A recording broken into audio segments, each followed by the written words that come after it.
دعاؤں سے وہ کام بنتے ہیں جو نہ پیسے سے بنتے ہیں نہ مجاہدے سے بنتے ہیں۔ مجھے پتہ نہیں کہ اللہ نے یہ سارا نظام میرے ساتھ کیوں چلایا، کیسے چلایا۔ تم واپس آئے تو دونوں مائیاں عرب والی کی تھی، سوئی پڑی تھی۔ میں نے کہا اماں جی اٹھو، تھوڑا گھر ویکھ آیا، تم لے جانا۔ تم میں سے ایک دم اے بیٹا تینوں رب اپنے سونے دیا زیارتاں کرائی رکھے۔ میں نے بیگم سے کہا بیگم یہ دعا قبول ہو گئی ہے۔ 90 سے لے کر آج تک بلا ناغہ میرے رب نے مجھے اپنے گھر بلایا، لہذا میں اس کے سامنے ایسے منہ کر کے کھڑا ہو گیا۔ وہ ایسے دعا مانگ رہا تھا، مانگتے اس نے جب اوپر نظر اٹھائی تو مجھے دیکھا تو اس نے ایسے بھی نہیں کیا، اتنے ہی ہاتھ چھڑے دوڑ کے میرے پاس آیا، کہنے لگا مولانا تمہیں پتہ میں کی دعا کر رہا ہوں؟ میں کہا میں کوئی نجومیہ جو انہوں پتہ لگے ہوئے۔ کہنے لگا میں یہ دعا کر رہا ہوں، یا اللہ مولی طارق جمیل کو اماں کی دعا لگی ہوئی ہے، وہ ضرور آیا ہوگا حج پر، وہ جہاں بھی ہے مجھے ملا دیا۔ کہ یہ میرے الفاظ ختم ہوئے ہیں تو سامنے کھڑا تھا۔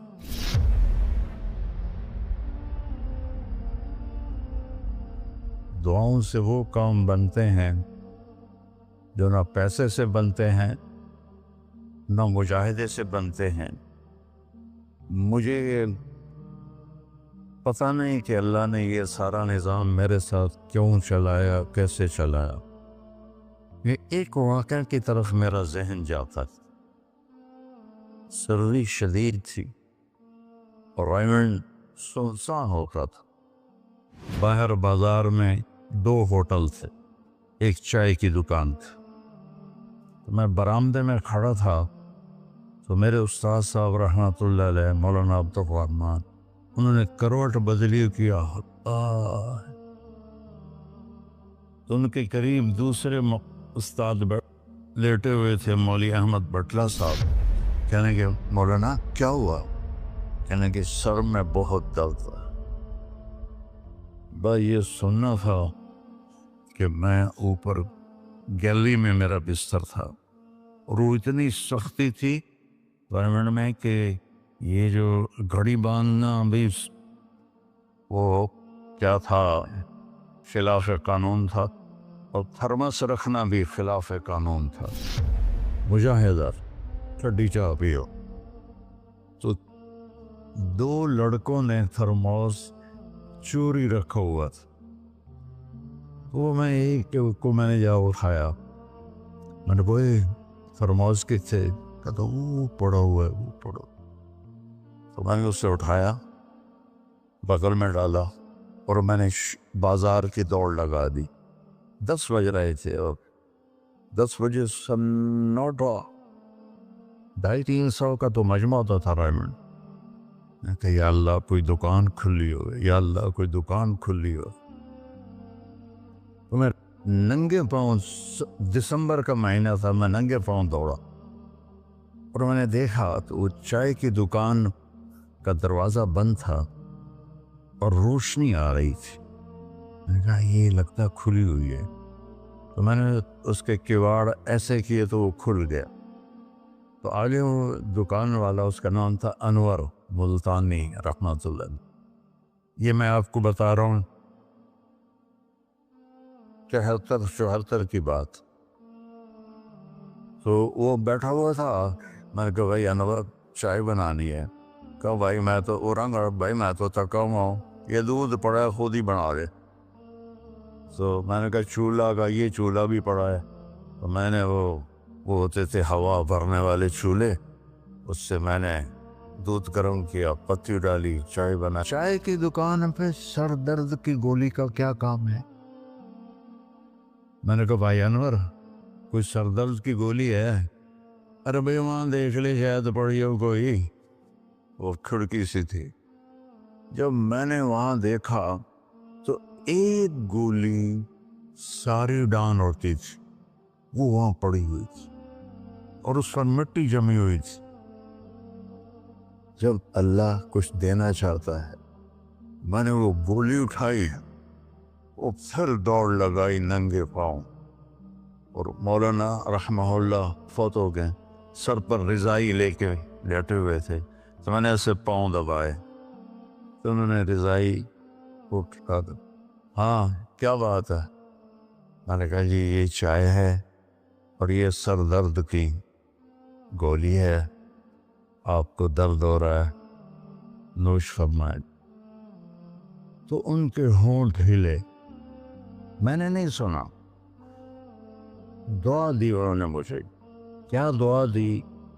وہ خود فرماتے تھے کہ طارق جمیل کی قبولیت میری دعا سے ہے، اور ایک میرے ساتھی تھے مولوی خورشید کی قبولیت میرے ڈنڈوں کی وجہ سے، اس کی پٹائی بہت کی تھی انہوں نے، تو میرے بارے میں فرماتے تھے کہ یہ میری دعا کا اللہ نے اس کو سلا دیا ہے۔ تو انہوں نے بے ساختہ مجھے دعا دی، وہ میں نے سنی نہیں، چائے پلائی، گولی کھلائی، اللہ نے کیا سے کیا کرتے۔ میں اپنی بیگم پھوپھی رحمۃ اللہ علیہ، والدہ رحمۃ اللہ علیہ کے ساتھ حج پہ گیا، ان کو لے کر میں باہر نکلا تو دو بوڑھی عورتیں بیٹھی تھیں۔ میں کہا اماں جی کیوں بیٹھی ہو؟ کہ پتہ راہ بھول گئی ہیں۔ اب میرا بھی وہ دوسرا حج تھا، مجھے بھی مدینہ کا حدود اربع پتہ نہیں تھا۔ میں کہا کوئی ہے تھوڑے کول کارڈ؟ انہوں نے کہا اے کارڈ ہے۔ میں کہا چا آ جاؤ، اور دونوں چل پڑی۔ مجھے ایک عرب ساتھی نے پورا گھر دے دیا بس، جو دروازے پر پہنچے تھے ایک اور کھانے لگی، نہیں میں نہیں جانتی، وہ کرنے کے دیکھ کے نا شور شریف لگتا ہے، کوئی ایڈی وڈی گل، آ جا آ جا۔ وہ دونوں کو لے کے میں نے اپنی بیگم سے کہا کہ ان کو کھانا کھلاؤ، اور وہ کارڈ لے کر میں اپنے ایک دوست کے پاس گیا، وہ جو جس کا گھر تھا، میں نے کہا اٹھو دکان سے اور یہ پتہ تلاش کروا۔ تو ہم دونوں گاڑی میں بیٹھے اور گھومتے گھومتے گھومتے کوئی آدھے گھنٹے کے بعد ہم نے وہ بلڈنگ تلاش کر لی۔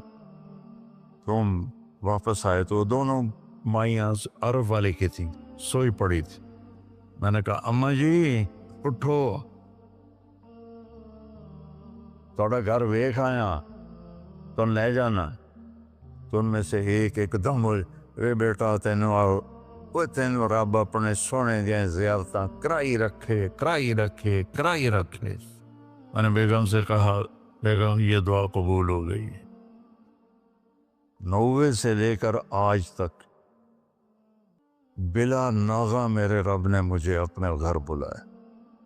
ایک 94 کا حج نہیں ہوا کہ وہ میری انگلینڈ تشکیل ہو گئی تو میں وہاں چلا گیا،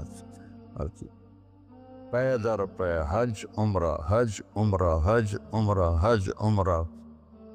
یہ 3 سال کووڈ کے جو آئے تھے نا، وہ ناغہ ہے۔ تو میں ہمیشہ کہتا تھا کہ اماں دی دعا۔ اب ایک مزیدار قصہ سنا کے پھر نماز پڑھنی میں طواف کر رہا تھا، تو میری نظر پڑی جواد وسیم پر، وہ مقام ابراہیم پر نفل پڑھ کے نا بیٹھ کے دعا مانگ رہا تھا۔ تو میں وہاں کھڑا ہو گیا، میرے ساتھی نے کہا طواف پورا کرنا بھی ہے، میں کہا پتہ نہیں اٹھ کے کتنے چلا جاوے، لہٰذا میں اس کے سامنے ایسے منہ کر کے کھڑا ہو گیا۔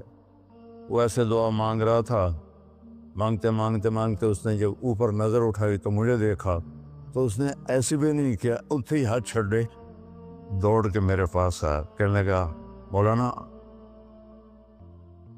تمہیں پتہ میں کی دعا کر رہا ہوں؟ میں کہا میں کوئی نجومی ہے جو انہوں پتہ لگے ہوئے؟ کہنے لگا میں یہ دعا کر رہا، یا اللہ مولی طارق جمیل کو اماں کی دعا لگی ہوئی ہے، وہ ضرور آیا ہوگا حج پر، وہ جہاں بھی ہے مجھے ملا دیا۔ کہ یہ میرے الفاظ ختم ہوئے تو تو سامنے کھڑا تھا۔ تو اس میں آپ کو دعائیں ملیں گی بڑی زبردست۔ اللہ اپنے فرائض پورے کرو، نماز میں اتنا نہ ہو، کسی کے لیے دل میں نفرت نہ رکھو، آپس میں اگر صحیح چلنا ہے تو ایک دوسرے کی غیبت نہ کرو، برائی نہ کرو، تو پھر انشاءاللہ نسلوں تک اللہ ہمارا یہ کام چلے گا۔ میں روزانہ مانگتا ہوں یا اللہ اس کو صدیوں پر لے جا، یہ نہیں کہ میں چلا جاؤں تو کام ختم ہو جائے، یا اللہ اس کو صدیوں پر لے جا، تیرے لیے کیا مشکل۔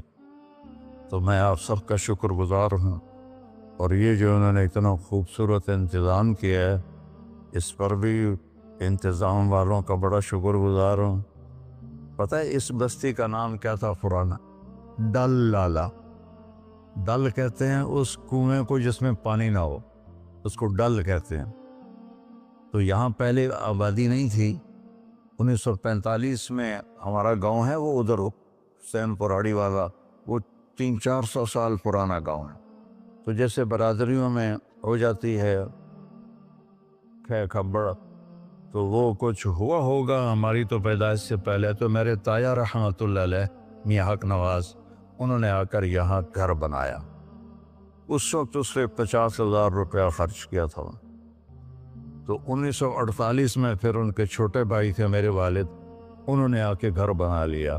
تو اس گاؤں کی ابتدا ہوئی اور بسم اللہ ہوئی۔ تو اللہ تعالیٰ اسے آباد رکھے، اس چھوٹے سے گاؤں سے اس میں یہ رونقیں لگی رہیں۔ آپ کے تعاون کا، ان مستورات کا، ان بچیوں کا، آپ کا سب کا انتہائی شکر گزار ہوں۔ آپ اپنے اس کو جاری رکھیں۔ میں اجازت چاہتا ہوں کیونکہ مجھے فیصل آباد نکلنا ہے۔ اللہ بہت برکت دے، آپ سب کو قبول فرمائے۔